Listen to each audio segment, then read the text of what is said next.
बिस्मिल्लाहिर्रहमानिर्रहीम। Dear students, आज का जो हमारा टॉपिक है वो बैंक्स के बारे में है। इसके अंदर हम डिस्कस करेंगे बैंक्स के बारे में, बैंक्स की एवोल्यूशन के बारे में, बैंक्स के ऑब्जेक्टिव और उसके टाइप्स। तो हम स्टार्ट करते हैं इसकी डेफिनेशंस के साथ।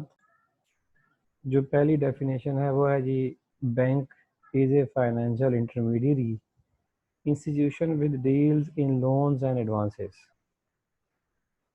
बैंक जो है बेसिकली वो कर्जे देते हैं और लोगों से डिपॉजिट अपने पास इकट्ठा करते हैं। जो लोगों के पास सरप्लस मनी होती है वो बैंक के पास लोग रखवाते हैं और उसके बाद बैंक जो है उसको आगे कर्जा देने के लिए इस्तेमाल करता है। अगर हम इन सारी डेफिनेशंस को ओवरऑल डिस्कस करें तो हमें यहाँ पर सारी डेफिनेशन में यही लगता है, यही नज़र आता है कि बैंक जो है बेसिकली वो अपने क्लाइंट्स को सर्विसेज देता है। और इसके अलावा बैंक जो है बेसिकली क्रिएशन ऑफ मनी का प्रोसेस जो है स्टार्ट करता है। बैंक लोगों की सेविंग अपने पास डिपॉजिट करता है और फिर जो है वो आगे उस अमाउंट को जो बैंक ने इकट्ठी की होती है आगे कर्जा देने के लिए बैंक इस्तेमाल करता है। अगर हम एवोल्यूशन ऑफ बैंक डिस्कस करें तो हमें यहाँ पे नज़र आता है कि जो बैंक का वर्ड है बेसिकली वो डिफरेंट वर्ड से निकला, जैसे कि BANCO, बैंको, बैंकर्स, बैंक और BANC, बैंक। जो बैंक की एवोल्यूशन है बेसिकली वो हमें गोल्ड स्मिथ का रोल इसके अंदर बड़ा जो है वो पॉजिटिव नज़र आता है।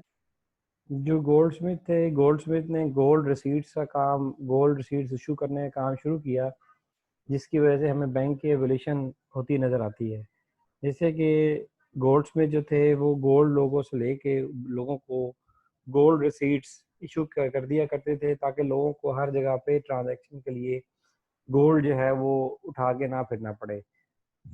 इस गोल्ड स्मिथ के रोल की वजह से हमें नज़र आता है कि वो गोल्ड रिसीट्स जो हैं फिर आगे जाके कन्वर्ट हो गई इनटू पेपर करेंसी, क्योंकि गोल्ड स्मिथ जो है वो छोटी छोटी रसीदें इशू किया करता था गोल्ड की मालियत के मुताबिक। जो लोग जितना गोल्ड रखवाते थे उसके मुताबिक, तो वो जो गोल्ड की रसीदें थी वो पब्लिक जो है अपनी ट्रांजैक्शन के लिए यूज़ किया करती थी।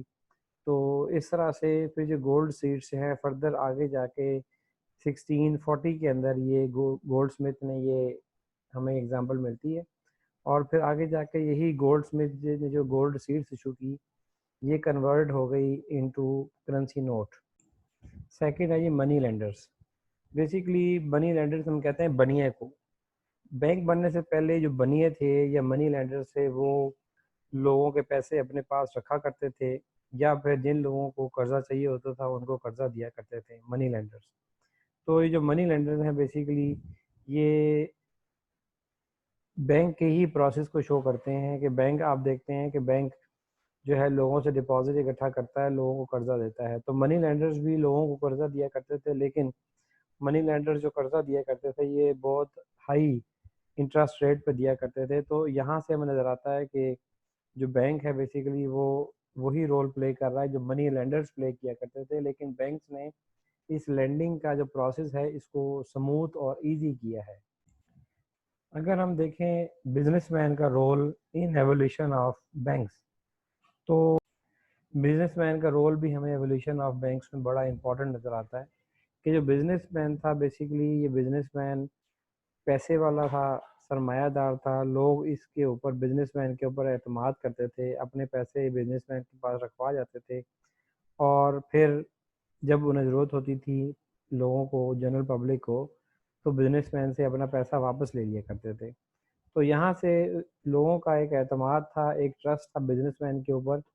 तो बैंक्स को अगर हम देखें तो बैंक्स के ऊपर भी लोगों का एतमाद है। लोग जो है वो बैंक्स के अंदर अपना डिपॉजिट रखवाते हैं और उन्हें किसी किस्म का कोई डर खौफ नहीं होता कि हमें पैसे वापस नहीं मिलेंगे। अगर हम देखें तो बैंक्स की एवोल्यूशन जो है वो मेजरली मुग़ल एरा में हमें बड़े सगीर में हिंदुस्तान में होती नज़र आती है। मुग़ल एरा में बेसिकली जो बैंक्स थे वो 17वीं सदी में हमें नज़र आए, जब मुग़ल इरा में मुग़लों ने गोल्ड के और सिल्वर के कॉइन बनाना शुरू किए, और जिन कॉइन्स को हम कहते थे अशरफी। फिर वो अशरफी जो है वो लोगों ने अपने पास इकट्ठी करना शुरू की। मुग़ल दौर में सेठ फैमिली हुआ करती थी जो ये पैसा इकट्ठा करने का काम करती थी। मीन्स लोग डिपॉज़िट अपने पैसे जो है सरप्लस मनी सेठ फैमिली के पास रखवाती थी, और ये सारा प्रोसेस जो है डिपॉज़िट और लेंडिंग का, ये एजेंसी हाउस के थ्रू होता था इन मुग़ल इरा। फिर उसके बाद हम देखते हैं कि मुग़ल इरा में, मुग़ल लोगों के टाइम में, फिर अंग्रेज़ जो हैं वो कारोबार की नीयत से हिंदुस्तान में आए, और फिर 1700 मतलब 17वीं सदी के स्टार्ट में हमें एग्ज़ाम्पल मिलती है कि हिंदुस्तान में एक हिंदुस्तान बैंक जो है उसका क़याम किया गया। जब अंग्रेज़ हिंदुस्तान में आए तो उस वक़्त हमने देखा कि अंग्रेज़ों ने जो है ये बैंकिंग सिस्टम जो है बेसिकली इसकी बुनियाद रखी। 1784 में ब्रिटिश ने, अंग्रेज़ों ने एक बैंक जो है बंगाल बैंक हिंदुस्तान में कायम किया, और उस बंगाल बैंक के थ्रू अंग्रेज़ों ने जो है मुख्तलिफ मालियत के, छोटी बड़ी मालियत के जो है करेंसी नोट इशू करना स्टार्ट कर दिए। 1784 में फिर एक और बैंक बनाया गया जिसका नाम था जनरल बैंक ऑफ इंडिया। 1920 में फिर एक इंपीरियल बैंक ऑफ इंडिया बनाया गया। फिर एंड पे 1934 में रिज़र्व बैंक ऑफ इंडिया, जिसे हम इंडिया का सेंट्रल बैंक कहते हैं, उसकी बुनियाद रखी गई। ये सारी जो है बैंक की एवोल्यूशन जो है हमें नज़र आती है ब्रिटिश इरा में, और उसके बाद जो कि स्टार्ट हुई मुग़ल इरा में। फिर अंग्रेज़ आए, उन्होंने बैंक का कॉन्सेप्ट दिया 1784 में, तो ये ब्रिटिश इरा था। फिर हम देखते हैं कि जब पाकिस्तान बना 1947 में, तो पाकिस्तान के अंदर उस वक्त 639 बैंक की ब्रांचेस काम कर रही थी। इसके अलावा पाकिस्तान के अंदर हबीब बैंक लिमिटेड और मुस्लिम कमर्शियल बैंक, इनके हेड ऑफिस जो थे वो कराची के अंदर थे। फिर 1948 में पाकिस्तान का स्टेट बैंक ऑफ पाकिस्तान बनाया गया, जिसको हम कह सकते हैं कि ये पाकिस्तान का जो है ये सेंट्रल बैंक है। अगर हम बैंक के जनरल ऑब्जेक्टिव्स को डिस्कस करें तो हमें बैंक्स के डिफरेंट जनरल ऑब्जेक्टिव नज़र आते हैं। जैसे कि हम देखते हैं कि बैंक का ऑब्जेक्टिव क्या है, कि बैंक प्रॉफिट जनरेट करना चाहता है, और इस प्रॉफिट जनरेशन के लिए बैंक जो है इकोनॉमिक एक्टिविटीज़ को कंडक्ट करता है। इसके अलावा बैंक जो है बेसिकली लोगों की सेविंग या लोगों का जो आइडियल बैलेंस है, आइडियल मनी जो है लोगों की, उसे इकट्ठा करता है और उसको उन लोगों को कर्जा देता है जिनको उस पैसे की ज़रूरत होती है। इसके अलावा बैंक जो है वो लोगों की सेविंग हैबिट को इम्प्रूव करने के लिए मोटिवेट करता है पब्लिक को। बैंक जो है पब्लिक को मोटिवेट करता है कि वो इन्वेस्टमेंट करें। अगर उनके पास अपना पैसा नहीं भी है तो बैंक से लेके वो अपना पैसा जो है इन्वेस्ट करें। इसके अलावा बैंक के थ्रू हमें नज़र आती है मनी क्रिएशन। जैसे कि हम जानते हैं कि मनी क्रिएट होती है बाय इंक्रीजिंग मनी सप्लाई। तो मनी क्रिएशन जो है थ्रू बैंक का जो प्रोसेस है कि बैंक डिपॉजिट इकट्ठा करता है और वो डिपॉजिट आगे और लोगों को कर्जा देता है। फिर जिनको कर्जा देता है उनसे सेम अमाउंट वापस नहीं लेता, उसके अंदर इंटरेस्ट शामिल करके बैंक उनसे वापस लेता है। और जो बिज़नेस करते हैं वो भी जो इंटरेस्ट पे करते हैं वो उससे इंटरेस्ट से ज़्यादा वो अर्न करते हैं, और फिर वो बैंक को अपना इंटरेस्ट और एक्चुअल अमाउंट वापस करते हैं। तो इस तरह से मनी क्रिएशन जो है वो एक ऑल्टरनेट है मनी सप्लाई का, जो कि बैंकिंग चैनल के थ्रू हमें ये प्रोसेस कंप्लीट होता नज़र आता है। कैपिटल क्रिएशन होती है जब हम सेविंग करते हैं।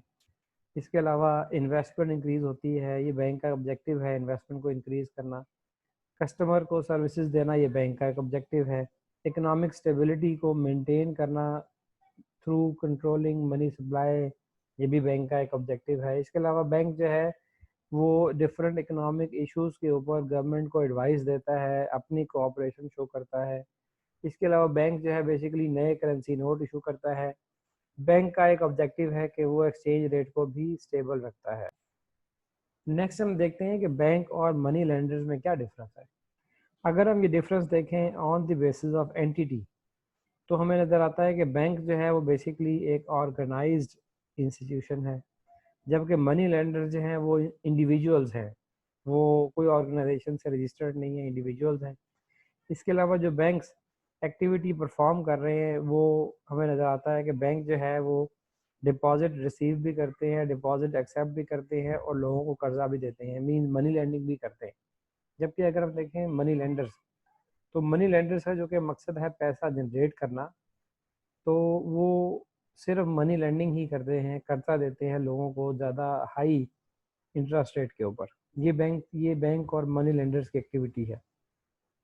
अगर हम डिफरेंस देखें on the basis of security, या अगर हम डिफरेंस देखें on the basis of clients, तो बैंक के क्लाइंट जो है वो जनरल पब्लिक है, अमीर भी है, गरीब भी है, बिजनेसमैन भी है, एग्रीकल्चरस्ट भी है, सर्विसेज सेक्टर से ताल्लुक़ रखने वाला जो है वो लोग भी हैं। जबकि मनी लेंडर्स के पास कौन लोग जाते हैं? जो कि एग्रीकल्चरिस्ट होते हैं नॉर्मली, या फिर जो कि पुअर पीपल होते हैं। अगर हम देखें सिक्योरिटी, तो जो बैंक सिक्योरिटी रखता है अपने पास कर्जा देते हुए, तो वो टेंजिबल आइटम्स की भी सिक्योरिटी रख लेता है। टेंजिबल आइटम मीन कि कोई ज़मीन या कोई गोल्ड या कोई इस तरह की चीज़। इसके अलावा जो है कि बैंक जो है वो पर्सनल सिक्योरिटी भी एक्सेप्ट करता है। अगर हम देखें दूसरी साइड पे गोल्ड मनी लेंडर्स को, तो मनी लेंडर्स जो है वो गोल्ड, ज्वेलरी, लैंड ये एक्सेप्ट करते हैं एज सिक्योरिटी। तो जो बैंक है बेसिकली वो पर्सनल सिक्योरिटी भी एक्सेप्ट करता है, टेंजिबल आइटम्स की भी एक्सेप्ट करता है, जबकि मनी लेंडर्स जो हैं वो गोल्ड, ज्वेलरी, लैंड इस तरह की चीज़ें जो हैं वो एज सिक्योरिटी एक्सेप्ट करते हैं। अगर हम देखें रिकवरी प्रोसेस, तो बैंक जब रिकवरी करते हैं, लोन वापस लेते हैं, तो उनका रिकवरी प्रोसेस फ्लेक्सिबल है। जबकि जो मनी लेंडर्स हैं उनका रिकवरी प्रोसेस रिजिड है। अगर हम देखें तो बैंक्स, जब आप बैंक से कर्जा लेते हैं और किसी वजह से कर्जा पे नहीं कर पाते, तो बैंक का नुमाइंदा कभी भी आपके घर 1 महीना गुजरने के बाद नहीं आएगा।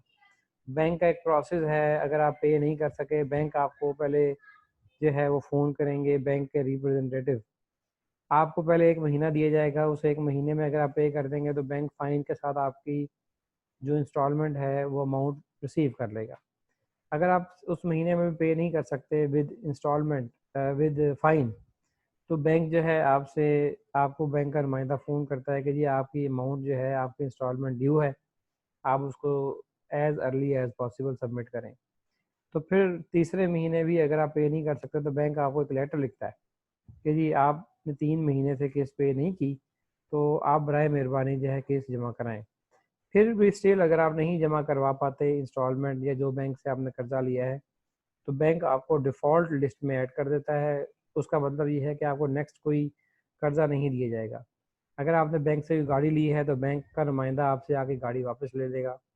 अगर आपने बैंक से पर्सनल लोन लिया है तो बैंक का नुमाइंदा आपको जो है फर्दर आपका नाम जो है वो ब्लैक लिस्ट कर दिया जाएगा और नेक्स्ट आपको लेंडिंग नहीं होगी। तो इस तरह से बैंक का रिकवरी प्रोसेस जो है वो फ्लेक्सिबल है। अगर आप देखें मनी लेंडर्स को, तो मनी लेंडर्स जो हैं उनका रिकवरी प्रोसेस रिजिड है। अगर आप कहीं पर आप देखें कि किसी किस्तों वाली दुकान से अगर आप कोई टीवी या कोई मोटरसाइकिल किस्तों पर लें, तो पहले महीने अगर आप किस्त पे नहीं कर पाते, मीन्स 1 महीना गुजरा, किस्त ड्यू थी, आपने किस्त पे नहीं की, तो आखिरी दिन जो लास्ट डेट होगी किस्त जमा कराने की, उसी दिन नुमाइंदा आपके घर पे आ जाएगा कि जी पैसे जमा कराएं। अगर आप उस दिन भी जमा नहीं करवाते, तो बैंक का नुमाइंदा जो है आपके साथ सख्ती से पेश आता है, मनी लेंडर जो है आपके साथ सख्ती से पेश आता है, आपका दरवाज़ा बजाता है, लोगों को इकट्ठा करता है, जो जो ज़मानत जिसने दी होती है उसको लेके आता है। तो इस तरह से जो जो रिकवरी प्रोसेस है मनी लेंडर का वो रिजिड है, सख्त है। अगर हम इंटरेस्ट कंपेयर करें, तो जो इंटरेस्ट चार्ज करता है बैंक, वो बेस करता है काइबर के ऊपर जो वेरी करता है और ये लो हुआ करता है। जबकि जो मनी लेंडर है वो हाई इंटरेस्ट चार्ज करता है, 30%, 35%, 40%। तो मनी लेंडर का जो इंटरेस्ट रेट है वो ज़्यादा हाई है। अब हम डिस्कस करते हैं टाइप्स ऑफ बैंक्स। पाकिस्तान के जो टाइप्स हैं बैंक्स की, वो इस तरह से हैं कि जो सेंट्रल बैंक है उसको पाकिस्तान में नाम दिया गया है स्टेट बैंक ऑफ पाकिस्तान। फिर सेकंड टाइप है बैंक की कमर्शियल बैंक्स की। फिर आते हैं स्पेशलाइज्ड फाइनेंशियल इंस्टीट्यूशंस, जिसके अंदर हम डिस्कस कर सकते हैं कोऑपरेटिव बैंक्स को, डेवलपमेंट बैंक्स को।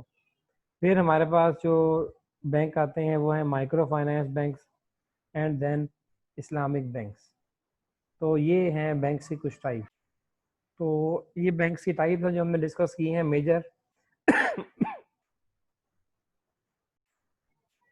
तो इस टॉपिक में जो चीज़ें हमने डिस्कस करनी थी वो थी कि बैंक्स क्या होते हैं, बैंक्स का एवोल्यूशन कैसे हुआ, मनी लेंडर्स और बैंक में क्या डिफरेंस है, और हमने डिस्कस की बैंक्स की डिफरेंट टाइप्स। तो इस तरह से हमारी ये पहला लेक्चर जो है ये कंप्लीट होता है, और हम इंशाल्लाह नेक्स्ट लेक्चर में जो है बैंक की पहली टाइप जो है वो डिस्कस करेंगे।